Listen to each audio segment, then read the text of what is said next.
Lights dim. The stadium is silent. A single spotlight cuts through the dusk over the turf, illuminating the number 10 on Juventus's bench. The crowd seems to hold its breath, not knowing who will rise, who will deliver, who will seize this moment. In that tense pause, the ghost of legends whispers through the stands. We are watching history. Kenan Yıldız shifts on his seat.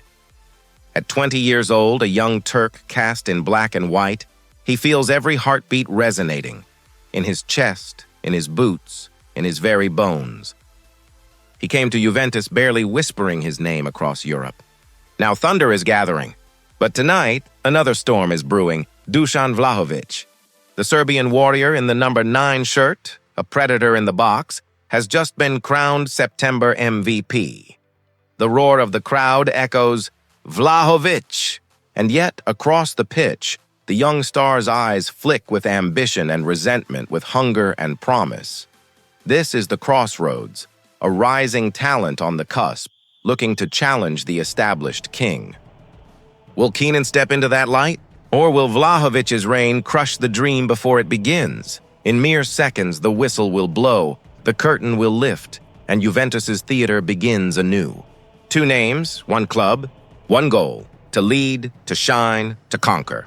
The stage is set. The tension is electric, and we stand at the edge waiting.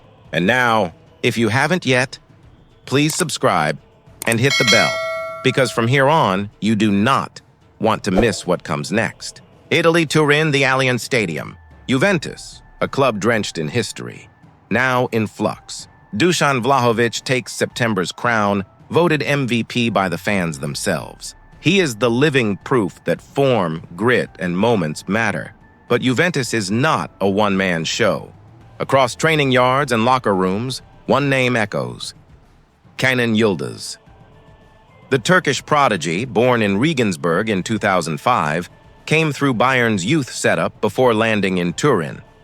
In his ascent, he already broke club records. He became the youngest foreign scorer in Serie A for Juve.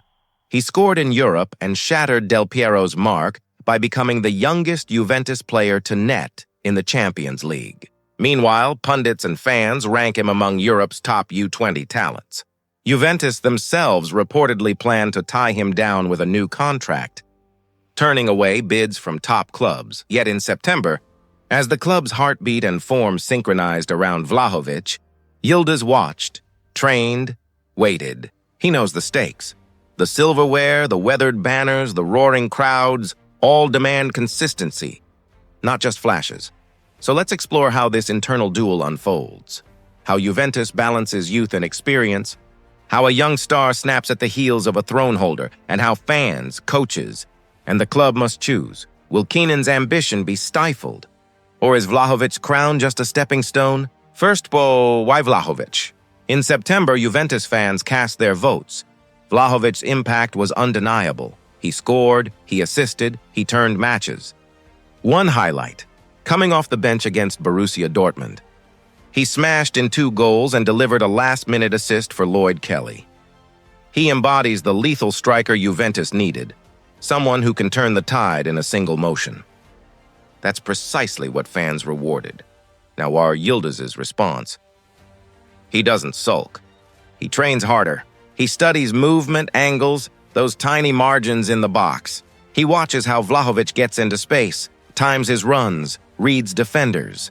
Yıldız's versatility, he can play as a winger or second striker, gives him leeway to rotate, to sneak behind defenses, to exploit positions others can't. Imagine match day. Yıldız on the flank, Vlahović in the middle. The defense must stretch, decide who handles what. If Vlahović commands attention, Yıldız becomes the wild card, ready to pounce on open space. We must also account for mentality and timing. So, it's one thing to have talent. It's another to have a killer instinct. Vlahović has years on Yıldız, experience in pressure matches, knowing how to find rhythm. Yıldız has youth, energy, audacity. The question, can he match the mindset under fire? Consider key moments. You insert Yıldız as a sub when a match control slips, or you rest Vlahović and start Yıldız to offer a different dynamic. It's a chess game. The coaches trust, rotation, injuries, form, all these variables decide who leads. Also, the psychological burden is real.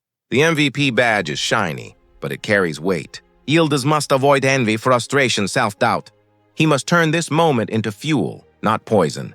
As the season unfolds, fans will start comparing goals, assists, clutch plays, consistency. Already, the whispers of major clubs chasing Yıldız circulate. Juventus knows this. They have rejected 65 million bids. They don't want to sell. They're building the future around him. So here's what to watch for in the coming months. When Vlahović slumps, does Yıldız rise? When Yıldız mistakes cost goals, does he recover? Who becomes the go-to in big games? Which name do fans chant at the end of matches? Who carries Juventus deeper into Europe? In many ways, this is more than just two players contesting form. It's a generational shift. Yıldız might be the heir. Vlahović is the present king. Will the throne change hands mid-season or remain in firm grip? By season's end, if Yıldız has taken over those nights, compelled defenses, clinched victories, the MVP crown might pass. But if Vlahović holds firm, he remains the symbol of Juventus's attacking identity. We cannot predict with certainty, but we can watch, analyze, cheer, debate. The narratives we build today become the legends of tomorrow. So, whenever Juventus runs out onto that pitch, remember, you are witnessing a duel, a passing of torches, a legacy in motion.